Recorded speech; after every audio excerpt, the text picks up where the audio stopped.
Okay, let's finish up our unit on evolution and classification by talking about different ways that we group organisms into their phyla or groups and some major adaptations that occurred throughout evolution. So first, how do we group into kingdom? Remember, kingdom is the largest grouping that has the most different types of organisms. Well, we're going to base it on three factors: the cell type, the cell number, and the feeding type. This should be a review for you, so I'm going to go over pretty quickly. So cell type, remember that there are two major types of cells, prokaryotes and eukaryotes. Remember that prokaryotes came first, so they're very simple. They do not have a nucleus. They do not have all those other major organelles that we study, like mitochondria and chloroplast and endoplasmic reticulums. Okay, very simple. And remember that all prokaryotes are bacteria. Okay? But remember, all cells, including the prokaryotes, do have some form of genetic material, ribosomes for making proteins, cytoplasm, and a cell membrane. And then eukaryotes are complicated because they evolved later, so they do have a nucleus and all those other big organelles.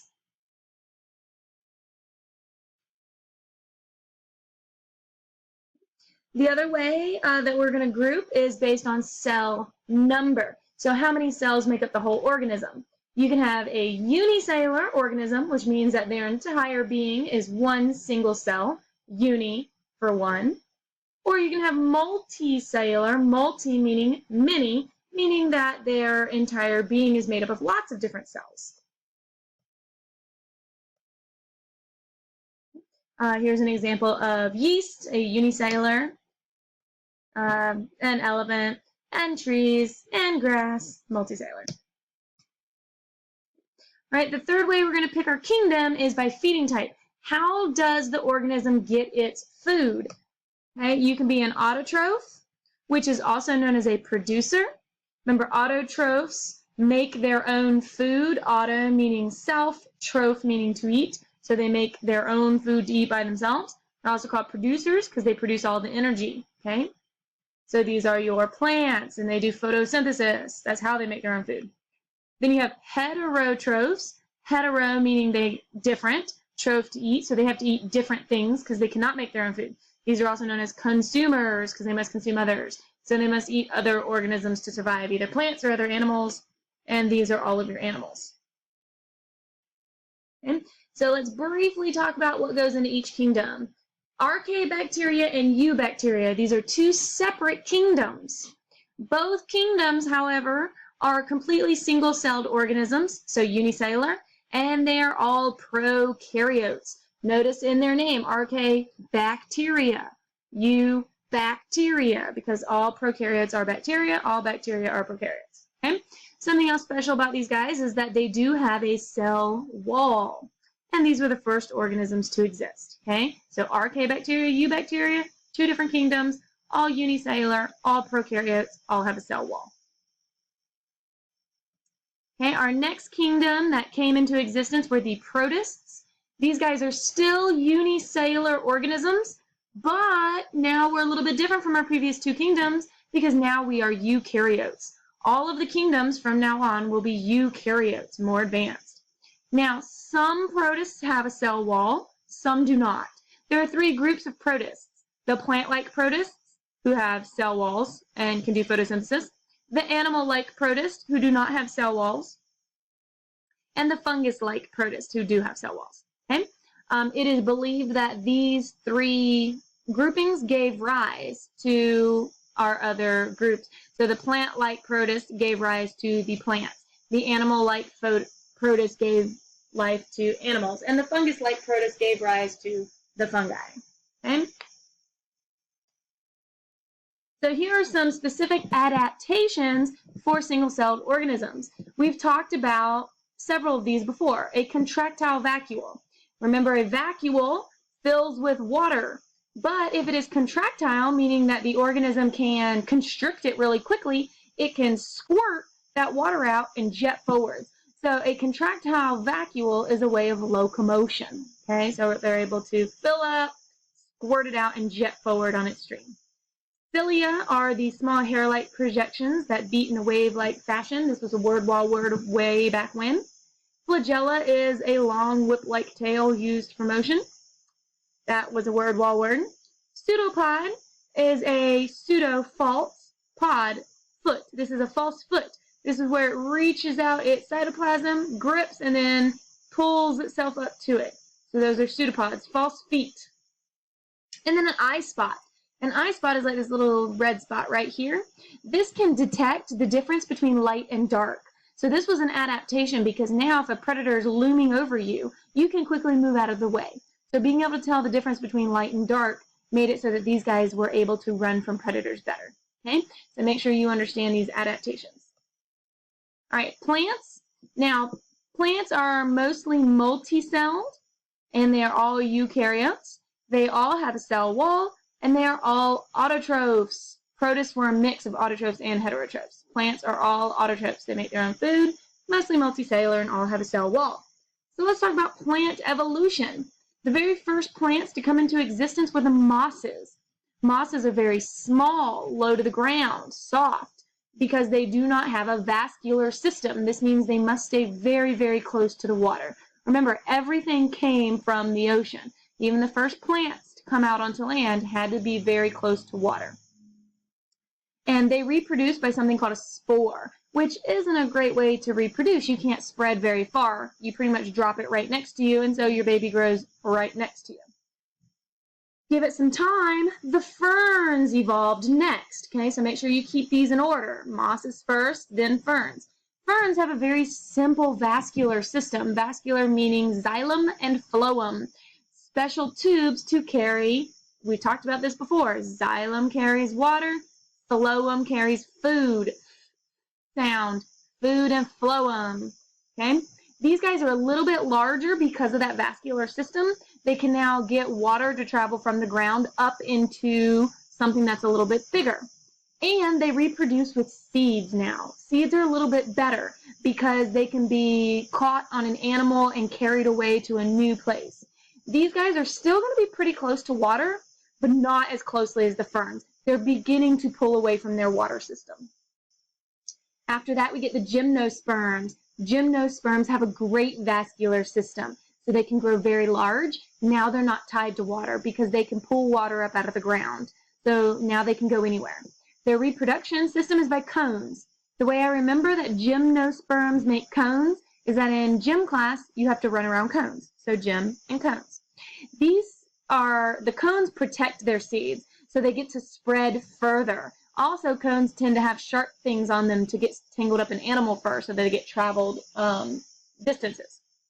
After the gymnosperms came the angiosperms. So the angiosperms are the most advanced.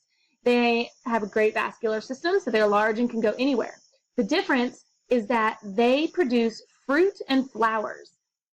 So this is a better reproductive system. The way I remember this is that Angie is a girl's name and girls like flowers. So angiosperms make flowers.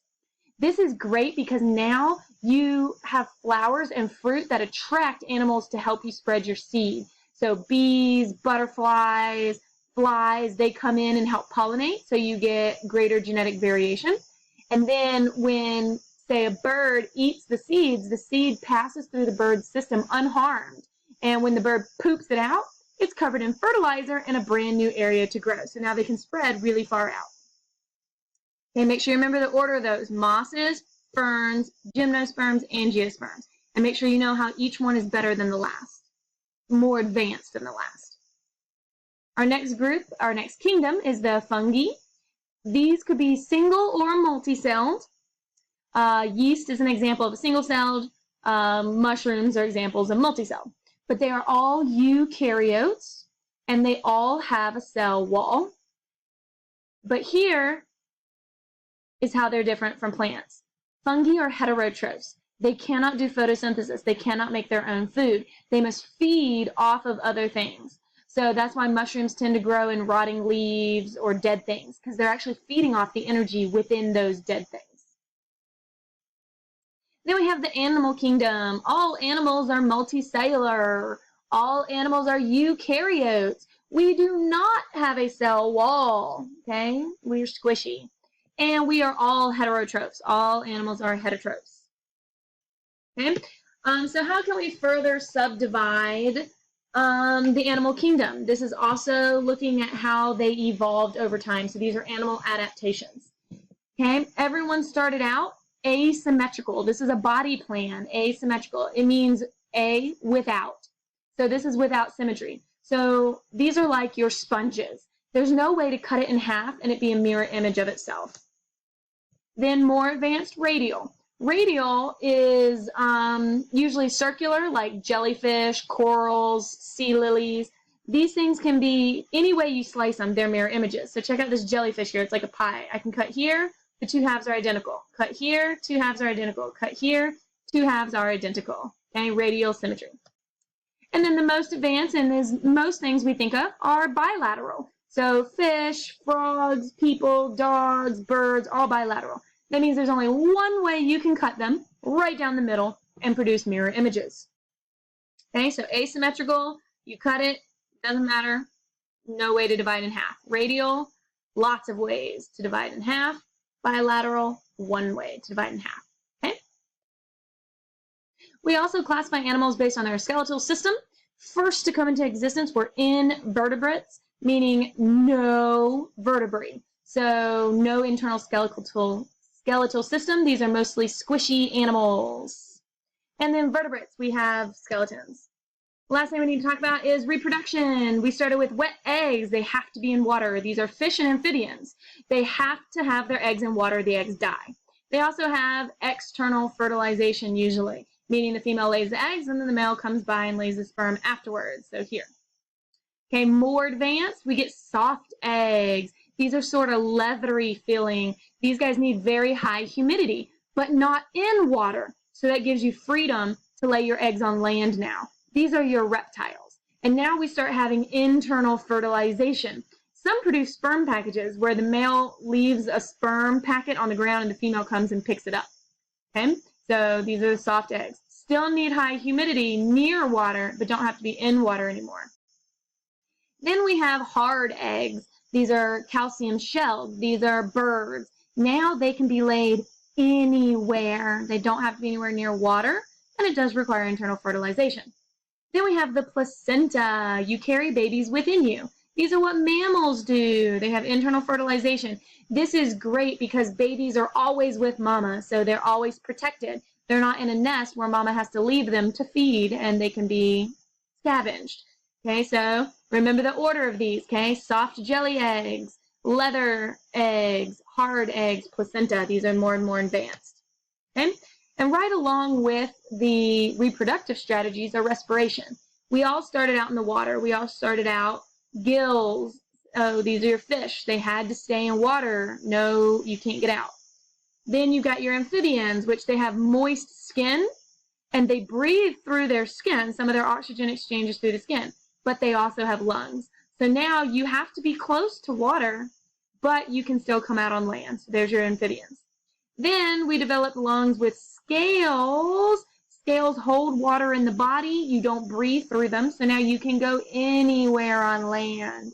So these are your reptiles. Okay, I know I'm going through this quickly because most of this stuff should be reviewed from middle school, elementary school. But if you have any questions along the way, just pause and ask me. Okay, just pause and ask. So let's look at the human breakdown. Our kingdom is animal. Phylum, chordata, meaning we have a nerve cord that turns into our back. Class, Mammalia, we're mammals. Order, primate, we have opposable thumbs. Family, hominidae. Genus, Homo sapiens, so we are Homo sapiens.